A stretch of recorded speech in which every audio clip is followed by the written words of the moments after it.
Yeah, I mean, for us, like, and it's changed over the years, but what we find, I think, when we're our most productive, what we're doing is when we get into work, we say, okay, these are three things that need to get done today. And then once those three things are done, we've got a bunch of other small stuff that we can take care of. Like you said, there's an unlimited amount of things you can work on as an entrepreneur. But yeah, like that's I think when we're at our most productive. Yeah, totally. And again, I Wow, feel like awesome, awesome. you can probably relate as well. It's like some days or like you'll go a month and you're like, I'm having a perfect month. My schedule is good, everything is good. And then like the next month you're like, I feel like I haven't done anything. It's like I feel so lazy, I Yeah, feel this and that. And then like but you look back at your calendar and you're like, holy shit, like I still even right. though I didn't think I did a lot, it's like you're like I still did a lot of things because like you never just do one thing a day, right? It's like you always have multiple Right. things on the go and it's like it might be you might only do small sections of those things, but it all adds up Yeah. after a month, right? Yeah. When I look back to my calendar, I was like, if some company hire me, they're freaking lucky bastard. Because like you too, you're capable to do things, to do multiple things, right? But I like your idea to do three like masks down every day. So after those, you can just log on Twitter, right? Pretty much, yeah, yeah, And watch yeah, your adult content. yeah, yeah, yep, yeah, Oh my God. yeah, Our title for this episode should be Twitter. yeah. Adult content with Well, Will, that Ben, and kind of Ilia. Twitter. Oh Yeah. my God, that's crazy. Yeah, Um, it's great. yeah, yeah, no, the three things is super helpful, and I think as well, like, um, when you talk about the flexibility part of stuff, it's really nice because a lot of the time, and I'm sure you experience this as well, but you'll just be working on whatever during the day, and then all of a sudden you get an email, and you're like, oh my god, there's a Mhm. fire. I need to put this fire out.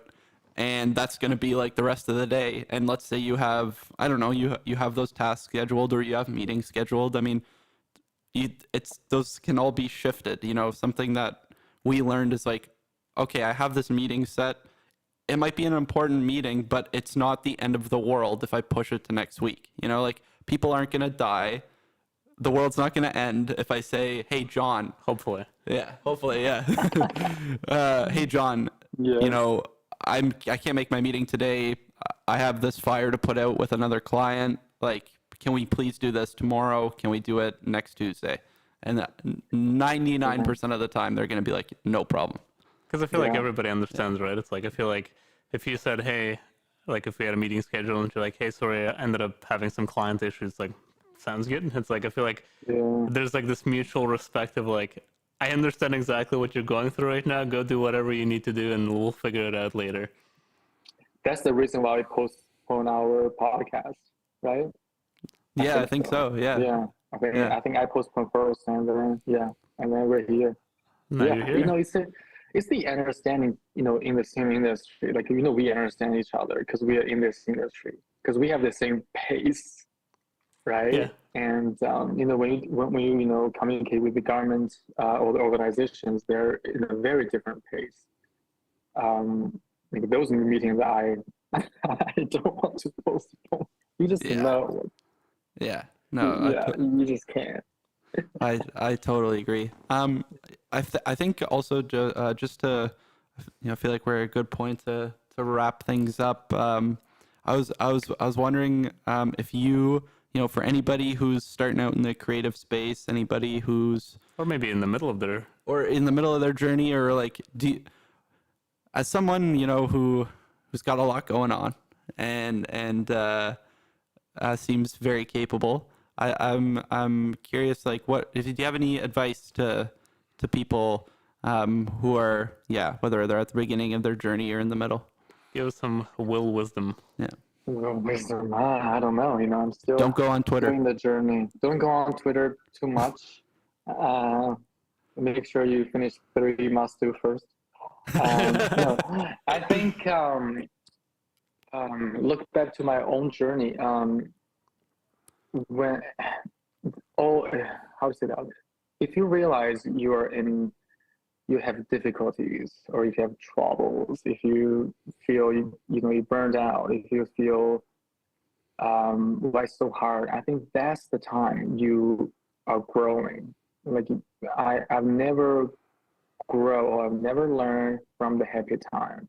It's just, it's life, right? It's just the way I always give me like 5 minutes trial time. That's my limit, 5 minutes. For example, if I achieve a big goal, if I do something I'm very proud, 5 minutes and then that's it. You just have to make yourself not in a emotional state that is extremely happy or extremely sad. Like those two ends are, to me, is very, very dangerous, not very helpful. I can be I can be very interesting, I can be very funny, I can laugh a whole day. It doesn't mean I'm extremely, proud or extremely happy, or I'm like, if you have a big head or something. It's just, enjoy the time, right? So yeah, all the boundaries and all the difficult times are the time to grow. Just think that way. I never take personally. Like failures, I love failures. If failures come to me, I take that. I take that in a very humble way. I never let failure to. I never take that personally. It's not because of I'm not capable. Business is business. There's so many factors, right? You cannot do everything successful. Failure is 99%, right? So how take that and move forward? How take that and learn? That's very important. So I don't take that personally. The failure came, great. I've learned another lesson for free. Maybe cost something, cost something big. But I'll never make same mistake again. That's my discipline. No same mistake. If I think one job, there's one gig that was a no from the client because of my email, because of my punctuation. Wow. Yeah, and I'll say okay, that's okay.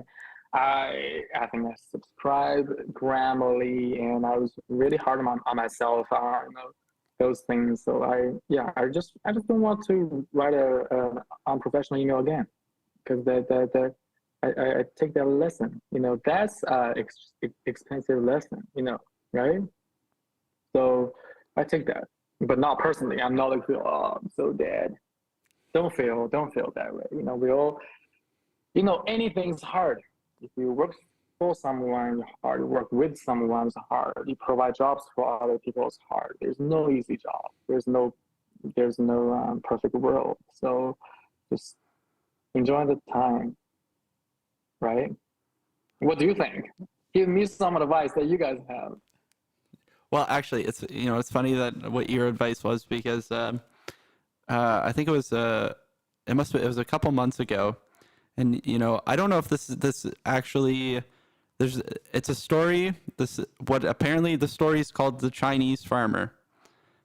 I don't know if this story actually comes from China, but what I heard, it was actually on Twitter. So there you go. Sure. Yeah. But it was a video of a guy, and he said it's the story of the Chinese farmer. And basically how the story goes is, there's a farmer in China, and he's got a horse, and his horse one day runs away, and the people in the town go, "Oh, that's so awful. That's so bad. Like, I can't believe that happened to you." And he goes, "Maybe." The next day, the horse comes back with 4 other horses. And people go, "Oh my God, that's so incredible. Like you got these 4 horses that come back. That's amazing. I can't believe it. You're so lucky." He goes, "Maybe." The next day, his son's out riding and breaks his leg because he falls off the horse. Mm-hmm. And the villagers go, "Oh my God, you're like, how could this happen? This is terrible." And the farmer goes, "Maybe." And then the next day, the military comes because they're in the middle of a war, and they're recruiting people. And the farmer's son doesn't get taken because he has a broken leg. And that is the story of the Chinese farmer.